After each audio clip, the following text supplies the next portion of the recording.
Hey there, hi, and hello. Welcome back to another episode of Words Matter.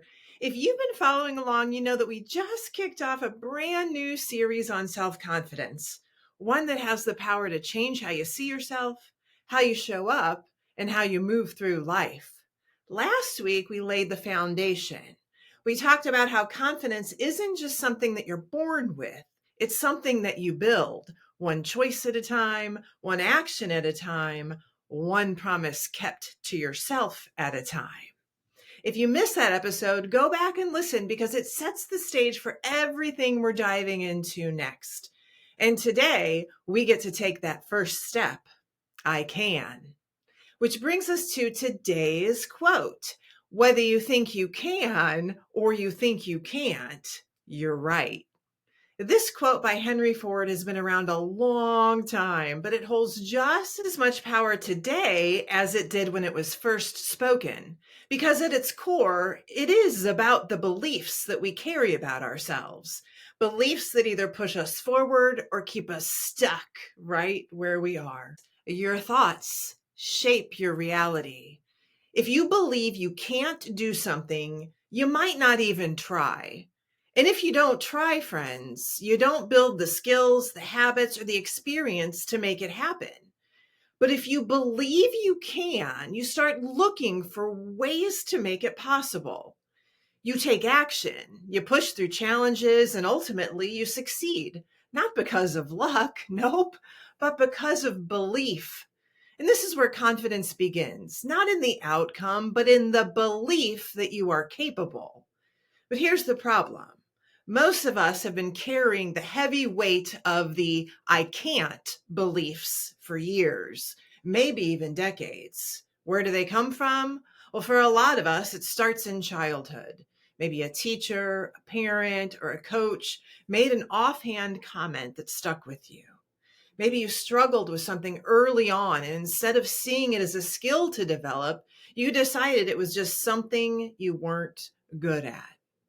Or maybe over time, you've become a junk collector, gathering every doubt, every criticism, every offhand remark, and storing them away as if they were the truth. You've collected all the junk, old failures, past mistakes, things people said about you that were never yours to carry. And your brain has turned them into evidence that you aren't capable. But here's the truth. Just because you've been carrying it doesn't mean it belongs to you. And just because you've collected it doesn't mean you have to keep it. Get rid of it. Toss it out like the garbage that it is, because that's all it ever was. Junk, weighing you down, keeping you stuck, convincing you can't, when the truth is you can. And this is, again, exactly what that negativity bias is about. We talked about this, in the comparison is the thief of joy episode, how our brains are wired to focus on the negative far more than the positive. Remember, if you get 10 compliments and that one critique, what do you remember? Yep, the critique. If you succeed at something 9 times, but don't get it right that once, what does your brain lock onto? Yeah, the failure. Negativity bias keeps us stuck in the I can't mindset because it makes us believe that our failures are bigger, more significant, and more defining than they actually are. But it's not just negativity bias that keeps us in this cycle, it's also confirmation bias. Here's how that works. Your brain, it's always looking for proof of what it believes to already be true. If you believe that you're unorganized, your brain will scan all of your life experiences to find evidence that supports that belief. You'll remember every time you lost your keys, forgot an appointment, or felt overwhelmed by your to-do list. But what happens when you flip that belief? If you start telling yourself, I can be more organized, your brain, the same way, will start looking for proof for that instead.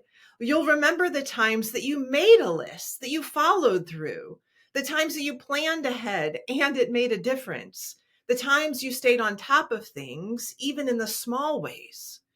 See, your brain will find proof of whatever you tell it to look for. And this is exactly why today's second quote fits so powerfully into this conversation.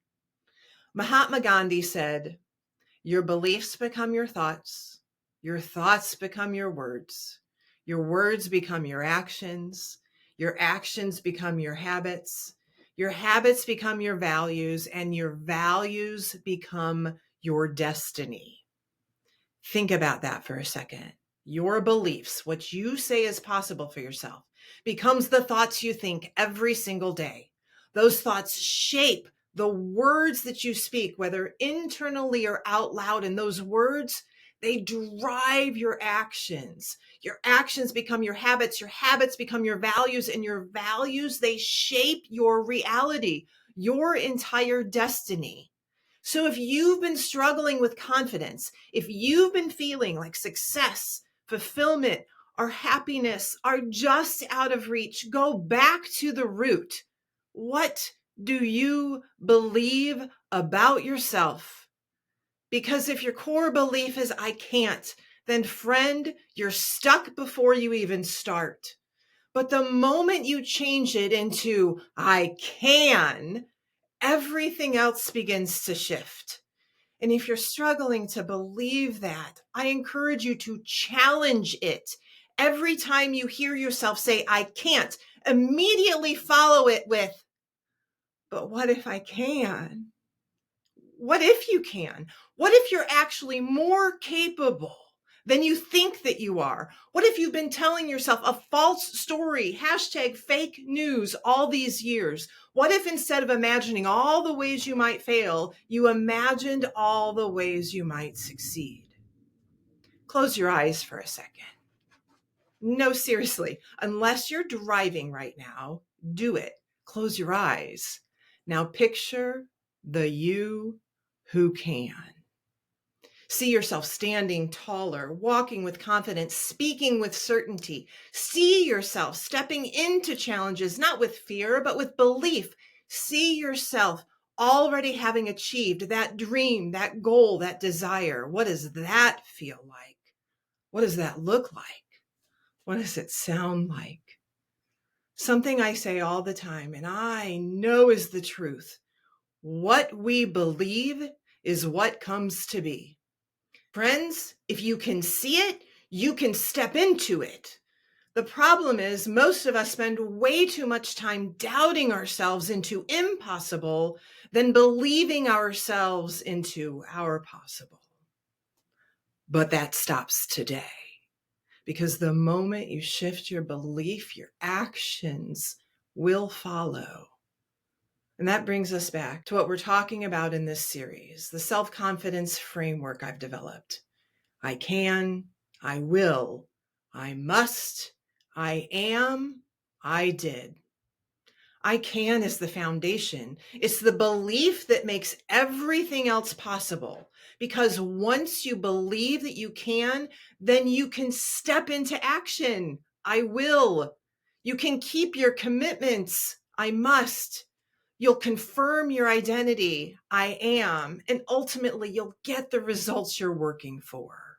I did. Right now, go grab a sheet of paper.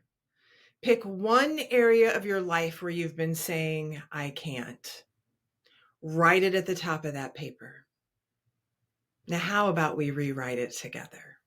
How about we shift it, challenge it, visualize the "I can" of it?